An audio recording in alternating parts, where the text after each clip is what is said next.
होने वाले, सभी दुखों को हरने वाले हैं। सच्चे मन से भगवान श्री सत्यनारायण का व्रत करने, पूजा करने और कथा सुनने से निश्चित ही लाभ मिलता है। अगर आप भगवान सत्यनारायण का व्रत और पूजा करना चाहते हैं तो इसे आप कभी भी कर सकते हैं, लेकिन अगर आप इसे पूर्णिमा के दिन, संक्रांति के या फिर गुरुवार के दिन करते हैं तो बहुत सर्वोत्तम माना जाता है। व्रत के दिन आप स्नान करके पवित्र हो जाएं। अपने मंदिर में आसन पर बैठकर भगवान गणेश, माँ गौरी, वरुण देवता, विष्णु भगवान आदि समस्त इष्ट देवी देवताओं का ध्यान करके उनकी पूजा करें और यह संकल्प करें कि मैं सदा श्री सत्यनारायण भगवान की पूजा और कथा सुना करूंगी या सुना करूंगा। इसके साथ ही हाथ में फूल लेकर भगवान सत्यनारायण का ध्यान कीजिए। फूल, धूप, दीप, नैवेद्य, यज्ञोपवीत अर्पित कर भगवान सत्यनारायण से प्रार्थना कीजिए कि हे भगवान, मैंने जल, पुष्प आदि समस्त सामग्री पूरी श्रद्धा और विश्वास के साथ आपके चरणों में अर्पित कर दी है। अब आप इसे कृपा कर स्वीकार कीजिए। आपको मेरा बारंबार प्रणाम है। इसके बाद आप भगवान सत्यनारायण की इस कथा को पढ़ सकते हैं या सुन सकते हैं। पवित्र तीर्थ स्थल नैमिषारण्य में एक बार एकत्रित हुए आर्यावर्त के 88,000 महर्षियों ने मुनि श्रेष्ठ श्री सूत जी से कहा, हे मुनिवर, कलयुग में मनुष्य वेद, विधान और धर्म विरुद्ध आचरण करते हुए पापों की गठरी के बोझ तले दबता जा रहा है। इसलिए हे मुनिवर, मनुष्य के कल्याण के लिए कृपा कर कोई ऐसा उपाय बताइए जिससे मनुष्य को पुण्य लाभ हो और उसके जीवन की मंगल कामनाएं पूरी हो सकें। तब श्री सूत जी महाराज कहने लगे, हे ऋषियों, आपने विश्व कल्याण के लिए बहुत ही अच्छा प्रश्न किया है। अब मैं उस मंगलकारी व्रत का वर्णन करूंगा जिसके संबंध में एक बार नारद जी ने भी भगवान लक्ष्मी नारायण से पूछा था और उन्होंने नारद जी से जो कथा कही थी उसे अब आप सब भी चिंता मुक्त होकर सुनिए। नारद जी मानव के कल्याण की इच्छा से विभिन्न लोकों का भ्रमण करते हुए पृथ्वीलोक में जा पहुंचे। पृथ्वीलोक में अपने अपने कर्मों के अनुसार लोगों को दुखों से पीड़ित देखकर नारद जी बड़े परेशान हुए और मन में विचार करने लगे कि इन प्राणियों के दुख का निवारण कैसे होगा। जब वह कोई उपाय ना सोच सके तब तीनों लोकों के स्वामी भगवान श्री हरि विष्णु के सामने उपस्थित हो गए। वहां नारद जी ने श्वेत पूर्ण और 4 भुजाओं वाले शंख, चक्र, गदा और पद्म से सुसज्जित देवों के देव भगवान विष्णु की स्तुति करते हुए कहा, हे भगवान नारायण, आप सर्वशक्तिमान और सृष्टि के पालन करता है। मनुष्य का मन और वाणी भी आपके गुणों का वर्णन नहीं कर पाती। आप सर्वश्रेष्ठ और सर्वोपरि हैं। आपका कोई आदि, मध्य और अंत नहीं है। मैं आपको नमस्कार करता हूं। इस प्रकार नारद जी द्वारा स्तुति किए जाने पर भगवान विष्णु मुस्कुराए और कहने लगे, हे मुनिवर, कृपा करके निसंकोच होकर अपने आने का कारण बताइए।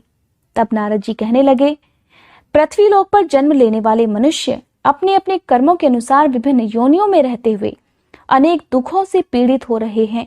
हे त्रिलोकीनाथ, मुझ पर कृपा करके कोई ऐसा उपाय बताइए जिससे उनका दुख नष्ट हो सके और वे सुख संपत्ति का भोग करते हुए अंत समय में मोक्ष को प्राप्त कर सके। तब सृष्टि के पालनहार भगवान श्री हरि कहने लगे, हे नारद मुनि, अब मैं ऐसे व्रत का वर्णन करने जा रहा हूँ जिसे करने से विश्व के सभी स्त्री पुरुषों को पापों से मुक्ति मिल पाएगी।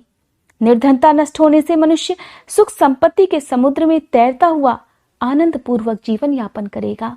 श्री सत्यनारायण भगवान का व्रत करने से और कथा सुनने से उनकी सभी इच्छाएं पूरी होंगी।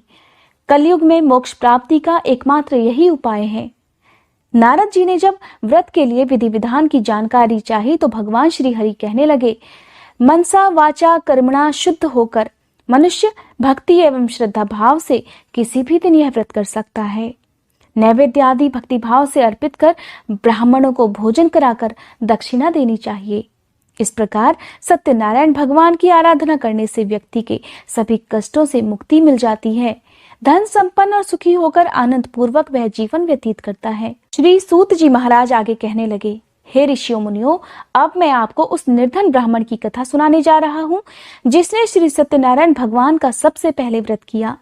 श्री सत्यनारायण भगवान का व्रत करने से उस ब्राह्मण की निर्धनता दूर होने के साथ साथ उसके सभी कष्ट भी दूर हो गए। प्राचीन काल में वह निर्धन ब्राह्मण देवों की प्रिय नगरी काशी में रहा करता था। भिक्षा मांगकर वह किसी तरह अपना जीवन यापन कर रहा था। ब्राह्मण की दुर्दशा देखकर ब्राह्मणों से प्रेम करने वाले श्री सत्यनारायण भगवान ने एक दिन बूढ़े व्यक्ति के रूप में उसके पास जाकर बड़े आदर सम्मान से उससे पूछा, हे ब्राह्मण देवता, तुम इस तरह घर घर भिक्षा मांगकर अनेक कष्टों को सहन करते हुए ये कैसे जीवन यापन कर रहे हो? दरिद्र ब्राह्मण कहने लगा, हे मित्र, मुझे आय का कोई भी साधन प्राप्त नहीं है, इसी वजह से मैं भिक्षा मांगकर जीवन यापन करता हूँ। अगर आप मेरी निर्धनता दूर करने का कोई उपाय जानते हो तो मुझे अवश्य बताइए। निर्धन ब्राह्मण की बात सुनकर बूढ़े व्यक्ति ने कहा, हे मित्र, श्री सत्यनारायण भगवान की पूजा आराधना करने से तुम्हारी सभी मनोकामनाएं पूरी हो जाएंगी और तुम्हारे घर में धन संपत्ति की वर्षा होने लगेगी। ब्राह्मण को व्रत करने की विधि बताकर सत्यनारायण भगवान वहां से आगे की ओर चल दिए और कुछ दूर जाकर अंतर्ध्यान हो गए। निर्धन ब्राह्मण ने बूढ़े व्यक्ति द्वारा बताए गए व्रत को करने का निश्चय कर लिया। उस रात उसे नींद नहीं आई। वह व्रत करने के बारे में ही सोचता रहा और रात भर श्री सत्यनारायण भगवान का ध्यान करता रहा। प्रातःकाल उठकर सत्यनारायण भगवान का व्रत करने का निश्चय करता हुआ निर्धन ब्राह्मण भिक्षा मांगने के लिए निकल पड़ा। उस दिन ब्राह्मण को भिक्षा में बहुत सारा धन मिल गया और घर लौटकर उसने आसपास के लोगों के साथ श्री सत्यनारायण भगवान की पूजा कर उन्हें व्रत कथा सुनाने के बाद सभी को प्रसाद देकर स्वयं भी प्रसाद ग्रहण किया और इस प्रकार कुछ ही दिनों में ब्राह्मण की निर्धनता दूर हो गई। उसके घर में धन धान्य की वर्षा होने लगी। अब तो ब्राह्मण ने हर महीने श्री सत्यनारायण का व्रत करने का निश्चय कर लिया। हे श्रेष्ठ मुनियों, अब मैं आपको उन लोगों की भी कथा सुनाता हूँ जिन्होंने उस ब्राह्मण से श्री सत्यनारायण भगवान की व्रत कथा सुनकर यह व्रत किया और उनके सभी कष्ट दूर हुए। धन संपत्ति से संपन्न उस ब्राह्मण ने हर माह नियमित रूप से व्रत करते हुए जब अगले महीने श्री सत्यनारायण भगवान का व्रत किया तो उस व्रत में बहुत से बंधु बांधव और मित्र सम्मिलित हुए। उसी समय जंगल से लकड़ियां काटकर लाने वाला एक बूढ़ा लकड़हारा वहां से गुजरा। उसे बड़ी तेज प्यास लग रही थी, इसलिए जल पीने की इच्छा से बूढ़े लकड़हारे ने लकड़ियों के गट्ठर को जमीन पर रखा और घर के आंगन में पहुंचकर उस ब्राह्मण से पूछा, हे ब्राह्मण देवता, आप इस समय किसका पूजन कर रहे हैं? इस व्रत को करने से क्या लाभ होता है? कृपा करके मुझे सब बातें बताइए। बूढ़े लकड़हारे की बात सुनकर उस ब्राह्मण ने उसे सब बातें बता दी। लकड़हारा बड़ा प्रसन्न हुआ और उसने भी मन ही मन भगवान सत्यनारायण का व्रत करने का निश्चय कर लिया। चलते हुए लकड़हारे ने सोचा कि आज लकड़ियां बेचने से जो धन मिलेगा उस धन से मैं श्री सत्यनारायण भगवान की पूजा करूंगा। ऐसा विचार करने से उस दिन लकड़हारे को लकड़ियों के अधिक रुपए मिले। तब लकड़हारे ने उन रुपयों से केले, घी, दूध, दही, गेहूं का आटा और शक्कर खरीदा। घर लौटकर लकड़हारे ने देवों की प्रिय काशी नगरी में श्री सत्यनारायण भगवान की पूजा की। उस पूजा में उसके परिवार के और आसपास के लोग भी सम्मिलित हुए। श्री सत्यनारायण भगवान की पूजा और व्रत कथा सुनने के बाद लकड़हारे ने प्रसाद बांटकर स्वयं भी प्रसाद ग्रहण किया। सत्यनारायण भगवान की कृपा से लकड़हारे के घर में धन धान्य की वर्षा होने लगी। उसकी निर्धनता दूर हो गई और सभी सुखों को भोग कर वह लकड़हारा अंत में वैकुंठ धाम को चला गया। श्री सूत जी बोले, हे ऋषियों मुनियों, अब मैं आपको आगे की कथा सुनाता हूँ। प्राचीन समय में कनकपुर में उल्कामुख नाम का एक बुद्धिमान और सत्यवादी राजा राज्य करता था। वह रोज मंदिर में जाकर श्री सत्यनारायण भगवान की पूजा करता था और निर्धनों को खूब अन्न, वस्त्र और धन का दान दिया करता था। उसकी पत्नी सुभद्रा बहुत ही सुशील थी। वे दोनों पति पत्नी हर महीने श्री सत्यनारायण भगवान का व्रत किया करते थे। श्री सत्यनारायण भगवान की कृपा से उनके महल में धन संपत्ति के भंडारे भरे रहते थे। उनकी सारी प्रजा बहुत आनंद से जीवन यापन कर रही थी। एक बार राजा और रानी बहुत से लोगों के साथ जब भद्रशिला नदी के किनारे श्री सत्यनारायण भगवान की पूजा कर रहे थे, तब नदी के किनारे एक बड़ी सी नौका आकर ठहरी। उस नौका में एक धनी व्यापारी यात्रा कर रहा था। वह बहुत सा धन कमाकर अपने नगर लौट रहा था। उसका सारा धन उस नाव में ही रखा हुआ था। नाव से उतरकर व्यापारी राजा के पास पहुंचा। राजा को पूजा करता देखकर उसने पूछा, हे राजन, आप इन सब लोगों के साथ मिलकर किसकी पूजा कर रहे हैं? इस पूजा को करने से क्या लाभ होता है। तब राजा ने उसे भगवान सत्यनारायण की महिमा और उसके व्रत का लाभ बताया। व्यापारी द्वारा इस व्रत को करने की विधि पूछे जाने पर उसे व्रत और पूजा करने की विधि भी बताई। राजा ने व्रत कथा सुनने के बाद व्यापारी को प्रसाद भी दिया।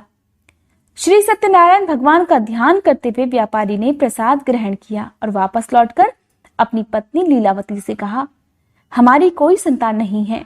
कनकपुर के राजा उल्कामुख ने मुझे बताया है कि श्री सत्यनारायण भगवान का व्रत करने और उनकी कथा सुनने से सभी मनोकामनाएं पूरी हो जाती हैं। अगर सत्यनारायण भगवान की कृपा से हमारी कोई संतान हुई तो मैं श्री सत्यनारायण भगवान का व्रत अवश्य रखूंगा। व्यापारी के ऐसा निश्चय करने के कुछ समय बाद ही उसकी पत्नी लीलावती गर्भवती हो गई। 9वें महीने में उसने एक सुंदर कन्या को जन्म दिया। व्यापारी ने पुत्री के जन्म पर बहुत खुशियां मनाई, लेकिन सत्यनारायण भगवान का व्रत नहीं किया। जब उसकी पत्नी लीलावती ने अपने पति से श्री सत्यनारायण भगवान का व्रत करने के लिए कहा तो वह बोला, अभी जल्दी क्या है, मैं इधर व्यापार में बहुत व्यस्त हूँ। जब हमारी बेटी बड़ी हो जाएगी और इसका विवाह करूंगा तब मैं अवश्य ही भगवान सत्यनारायण का व्रत करूंगा। पति के वचन सुनकर लीलावती चुप हो गई। इधर व्यापारी की कन्या कलावती शुक्ल पक्ष के चंद्रमा की तरह तेजी से बड़ी होने लगी। इस प्रकार 16 वर्ष बीत गए। एक दिन व्यापार में बहुत सा धन कमाकर घर लौटे व्यापारी ने जब अपनी बेटी को सहेलियों के साथ घूमते देखा तो उसे उसके विवाह की चिंता होने लगी। व्यापारी ने कलावती के लिए सुयोग्य वर ढूंढने के लिए अपने सेवकों को दूर दूर के नगरों में भेज दिया। व्यापारी के सेवक कंचनपुर नाम के एक नगर में जा पहुंचे। उस नगर में उन्होंने एक वणिक पुत्र को देखा। वणिक का बेटा सुंदर और गुणवान था। सेवकों ने वापस लौटकर व्यापारी को उस वणिक के बेटे के बारे में बताया। व्यापारी उस सुंदर लड़के को देखकर बहुत प्रसन्न हुआ और कलावती का विवाह धूमधाम से उसके साथ कर दिया। दहेज में उसने वणिक पुत्र को बहुत सारा धन भी दिया। कलावती का विवाह भी हो गया, लेकिन व्यापारी ने श्री सत्यनारायण भगवान का व्रत नहीं किया। तब लीलावती ने फिर से अपने पति से कहा, हे नाथ, आपने कलावती के विवाह पर श्री सत्यनारायण भगवान का व्रत करने का निश्चय किया था, अब तो आपको व्रत कर लेना चाहिए। पत्नी की बात सुनकर व्यापारी कहने लगा, अभी तो मैं अपने दामाद के साथ व्यापार करने के लिए जा रहा हूँ। व्यापार से लौटने पर श्री सत्यनारायण भगवान का व्रत और पूजा अवश्य करूंगा। ऐसा कहकर व्यापारी ने कई नावों में अपना सामान भरा और अपने दामाद और सेवकों के साथ व्यापार करने के लिए निकल पड़ा। व्यापारी द्वारा बार बार व्रत का निश्चय करने और फिर व्रत न करने से सत्यनारायण भगवान क्रोधित हो गए और व्यापारी को दंड देने का निश्चय कर लिया। व्यापारी अपने दामाद के साथ रत्नसारपुर में पहुंचकर व्यापार करने लगा। एक दिन कुछ चोर महल में चोरी कर भाग रहे थे। सैनिक उनका पीछा कर रहे थे। भागते हुए चोरों ने सैनिकों से बचने के लिए चोरी का सारा धन व्यापारी की नावों में छुपा दिया। खाली हाथ चोर आराम से भाग गए। चोरों का पीछा करते हुए सैनिक व्यापारी के पास पहुंचे। उन्होंने व्यापारी की नावों की तलाशी ली तो उन्हें राजा का चोरी किया गया सारा धन भी मिल गया। तब सैनिक व्यापारी और उसके दामाद को बंदी बनाकर राजा के पास ले गए। राजा ने उन दोनों को कारागार में डलवा दिया और उनका सारा धन भी ले लिया। श्री सत्यनारायण भगवान के प्रकोप से उधर लीलावती पर भी मुसीबतों का पहाड़ टूट पड़ा। उसके घर में चोरी हो गई और घर में खाने के लिए भी अनाज नहीं बचा। भूख प्यास से व्याकुल होकर व्यापारी की बेटी कलावती एक ब्राह्मण के घर गई। उस ब्राह्मण के घर में श्री सत्यनारायण भगवान की पूजा हो रही थी। तब उसने भी वहां बैठकर कथा सुनी और प्रसाद लिया। घर लौटकर कलावती ने सारी बात अपनी मां लीलावती को बताई। तब लीलावती ने सत्यनारायण भगवान का व्रत करने का निश्चय कर लिया। अगले ही दिन लीलावती ने अपने परिवार और आसपास के लोगों के साथ मिलकर श्री सत्यनारायण भगवान की पूजा की। पूजा करने के बाद सबको प्रसाद बांटकर स्वयं भी प्रसाद ग्रहण किया। लीलावती ने अपने पति और दामाद के घर लौटाने की मनोकामना से श्री सत्यनारायण भगवान का व्रत किया था। लीलावती के विधि पूर्वक व्रत करने और प्रसाद ग्रहण करने से श्री सत्यनारायण भगवान ने प्रसन्न होकर उनकी मनोकामना पूरी कर दी। उन्होंने राजा चंद्रकेतु को सपने में दर्शन देकर कहा, हे राजन, व्यापारी और उसका दामाद बिल्कुल निर्दोष हैं। सुबह उठते ही उन दोनों को आजाद कर दो। उन दोनों का सारा धन भी वापस लौटा देना। अगर तुमने ऐसा नहीं किया तो मैं तुम्हारा सारा वैभव नष्ट कर दूंगा।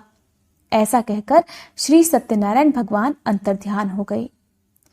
प्रातःकाल उठते ही राजा चंद्रकेतु ने अपने मंत्रियों और राज्य ज्योतिषियों को रात के सपने की बात बताई और सबने व्यापारी और उसके दामाद को छोड़ देने के लिए कहा। तब राजा चंद्रकेतु ने तुरंत उस व्यापारी और उसके दामाद को छोड़ दिया और उनका सारा धन भी वापस कर दिया। इस प्रकार श्री सत्यनारायण भगवान की कृपा से व्यापारी और उसका दामाद दोनों खुशी खुशी अपने नगर की ओर चल दिए। तब श्री सूत जी महाराज आगे कहने लगे। उस व्यापारी ने अपने दामाद के साथ शुभ मुहूर्त में नावों द्वारा रत्नसारपुर से प्रस्थान किया। लंबी यात्रा करने के बाद व्यापारी ने एक नगर के किनारे नावों को रोककर भोजन किया और फिर दोनों विश्राम करने लगे। तभी श्री सत्यनारायण भगवान व्यापारी की परीक्षा लेने के इरादे से साधु के रूप में उसके पास पहुंचे और पूछा, हे वणिक, तेरी नावों में क्या सामान रखा हुआ है? व्यापारी ने मन ही मन सोचा कि यह साधु अवश्य ही कुछ मांगने की इच्छा से सामान के बारे में पूछ रहा है। यह सोचकर व्यापारी ने झूठ बोल दिया, हे साधु महाराज, मेरी नावों में तो बेल और पत्ते भरे हुए हैं। व्यापारी के झूठे वचन सुनकर सत्यनारायण भगवान ने क्रोधित होते हुए कहा, हे वैश्य, जो तुमने कहा है वही सत्य होगा। इतना कहकर साधु रूपधारी सत्यनारायण भगवान कुछ दूर जाकर अंतर्ध्यान हो गए। व्यापारी साधु को खाली हाथ लौटाकर बड़ा प्रसन्न हुआ। लेकिन जब व्यापारी ने अपनी नावों में धन की जगह बेल और पत्ते भरे हुए देखे तो वह जोर जोर से रोने लगा। मन ही मन अपने झूठ बोलने पर पश्चाताप भी करने लगा। रोते रोते व्यापारी बेहोश हो गया। कुछ देर बाद जब उसे होश आया तो वह फिर विलाप करने लगा। तब उसके दामाद ने कहा, यह सब साधु के श्राप के कारण हुआ है, इसलिए वही साधु इस विपत्ति से छुटकारा दिला सकते हैं। दामाद की बात सुनकर व्यापारी साधु की तलाश में चल पड़ा। कुछ देर ढूंढने पर सत्यनारायण भगवान मिल गए। व्यापारी ने साधु रूपधारी सत्यनारायण भगवान के चरणों में गिरकर झूठ बोलने के लिए क्षमा मांगी। तब सत्यनारायण भगवान बोले, हे वणिक पुत्र, तूने बार बार सत्यनारायण भगवान अर्थात मेरी पूजा करने के लिए कहा, किंतु कभी पूजा नहीं की। तब व्यापारी ने हाथ जोड़कर कहा, हे भगवान, आप तो दीन दुखियों के कष्ट दूर करने वाले हैं, सभी की मनोकामनाएं पूरी करते हैं। मेरी इस गलती को क्षमा कर दीजिए। मैं सदा आपका व्रत और पूजा किया करूंगा, आप मुझ पर कृपा कीजिए। व्यापारी की क्षमा याचना सुनकर साधु महाराज ने उसे क्षमा कर दिया। उसी समय व्यापारी की नावों में भरे हुए बेल पत्ते धन धान्य में परिवर्तित हो गए। व्यापारी ने अपने सेवकों के साथ अगले दिन श्री सत्यनारायण का व्रत करके उनकी पूजा की, सबको प्रसाद बांटकर स्वयं भी प्रसाद ग्रहण किया। उसके बाद व्यापारी ने अपने नगर की ओर प्रस्थान किया। अपने नगर में पहुंचकर व्यापारी ने एक सेवक को अपने घर भेजा। सेवक ने उसके घर पहुंचकर उसकी पत्नी लीलावती को उनके आने की सूचना दी। उस समय लीलावती और कलावती दोनों श्री सत्यनारायण भगवान की पूजा कर रही थी। पति और दामाद के लौट आने का समाचार सुनकर लीलावती ने पूजा करके प्रसाद ग्रहण किया और कलावती से कहा कि बेटा, मैं नदी के किनारे जा रही हूँ, तू घर का काम पूरा करके आ जाना। यह कहकर लीलावती नदी की ओर चल पड़ी। परंतु कलावती पति से मिलने की खुशी में प्रसाद ग्रहण किए बिना ही घर से निकलकर नदी किनारे जा पहुंची। उसके प्रसाद ग्रहण न करने के कारण सत्यनारायण भगवान क्रोधित हो उठे। उन्होंने व्यापारी की नावों को नदी में डुबा दिया। अपने पति को वहां पर ना देखकर कलावती जोर जोर से रोने लगी। तब व्यापारी ने कहा कि हे पुत्री, अवश्य ही तुझसे कोई भूल हुई है। उसी भूल के कारण श्री सत्यनारायण भगवान ने तुझे यह दंड दिया है। तब व्यापारी ने सत्यनारायण भगवान से प्रार्थना की, हे भगवान, मेरे परिवार के किसी स्त्री पुरुष से अगर कोई भूल हुई हो तो उसे अवश्य क्षमा कर देना। तभी आकाशवाणी हुई, हे वणिक पुत्र, तेरी कन्या मेरा प्रसाद ग्रहण किए बिना ही चली आई। अगर अब घर पहुंचकर तेरी कन्या प्रसाद ग्रहण करके वापस आ जाए तो उसे पति के दर्शन हो पाएंगे और डूबी हुई नावें भी ऊपर आ जाएंगी। तब कलावती ने ठीक वैसा ही किया। उसके प्रसाद ग्रहण करने और वापस लौटने पर नावें जल के ऊपर आ गईं और दामाद भी सुरक्षित नदी से बाहर निकल आया। घर लौटकर व्यापारी ने अपने परिवार और बंधु बांधवों के साथ मिलकर विधि विधान से श्री सत्यनारायण भगवान की पूजा की। उनकी सभी मनोकामनाएं पूरी हुई और वह आनंद पूर्वक जीवन यापन करते हुए अंत में विष्णु लोक को चले गए। श्री सूत जी कहने लगे, हे ऋषियों मुनियों, मैं और भी एक कथा सुनाता हूँ। कौशलपुर में एक राजा था तुंगध्वज। उसकी प्रजा उसकी छत्र छाया में बड़े आनंद से रहती थी। राजा तुंगध्वज अपनी प्रजा के सुख दुख का बहुत ही ध्यान रखता था, लेकिन एक बार उसने भी सत्यनारायण भगवान का प्रसाद ग्रहण नहीं किया। तब सभी को चिंताओं से मुक्त करके धन संपत्ति से भंडार भरकर प्राणियों को जीवन के सभी सुख देने वाले श्री सत्यनारायण भगवान ने राजा को प्रसाद ग्रहण न करने का एक दंड दिया। एक दिन राजा तुंगध्वज जंगल में हिंसक पशुओं का शिकार करने निकला हुआ था। तेजी से घोड़ा दौड़ाकर शिकार का पीछा करते हुए वह अपने सैनिकों से अलग हो गया और देर तक हिंसक जानवरों का शिकार करता रहा। इसलिए कुछ देर आराम करने की इच्छा से वह एक बड़े वृक्ष के नीचे जाकर बैठ गया। पास में ही कुछ चरवाहे श्री सत्यनारायण भगवान की पूजा कर रहे थे। राजा ने उनके पास से गुजरते हुए श्री सत्यनारायण भगवान को नमस्कार नहीं किया। चरवाहों ने राजा को पूजा के बाद प्रसाद दिया तो राजा ने उन्हें छोटे लोग समझकर प्रसाद भी ग्रहण नहीं किया और घोड़े पर सवार होकर अपने नगर की ओर चल दिया। राजा जब अपने नगर में पहुंचा तो देखा कि उसका सारा वैभव और धन संपत्ति आदि नष्ट हो गया है। श्री सत्यनारायण भगवान के प्रकोप से राजा निर्धन हो गया था। तब राज ज्योतिषी ने राजा से कहा, हे महाराज, आपसे अवश्य ही कोई भूल हुई है। अगर आप उस भूल का प्रायश्चित कर लें तो सब कुछ पहले जैसा हो जाएगा। राजा को तुरंत अपनी भूल का स्मरण हो आया। अतः मंदिर में जाकर राजा ने श्री सत्यनारायण भगवान से क्षमा मांगी और उनकी पूजा की। पूजा के बाद प्रसाद ग्रहण करने से श्री सत्यनारायण भगवान की कृपा से चमत्कार हो गया। राजा का खोया हुआ वैभव पुनः लौट आया। श्री सत्यनारायण भगवान की कृपा से जीवन के सभी सुखों को भोग कर अंत में राजा तुंगध्वज वैकुंठ धाम को गया और मोक्ष को प्राप्त किया।